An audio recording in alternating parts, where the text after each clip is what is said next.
waa hadal horta marka hore waxaa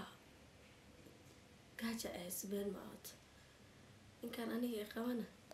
maasha allah waa nin ka daadanaysa marka waa inaa mid sameeyaa fikrad keena okay fikradda waxaa intay lacagta haysto waa in aniga maqaayad ka baashaala aan cunto karinin maxaa cunto u karinaa ani waxaa way qabanin maasha allah oo waxba aan dhehayninba maqaayadaan ka dalbana isagana waxaan leeyahay meeshaad ka imaanayso hore maqaayad usoo mar kana soo cuntee anigana soo maa haddaan dalbana maxaa maqaayadda hoosteena ku taalo waxaan leeyahay cunto iisoo dhiibo quraac qada casho waxaan aaminsan inuusan waxbay weydiinayna aniga maasha allah ilaaha mahad iskale hadaawo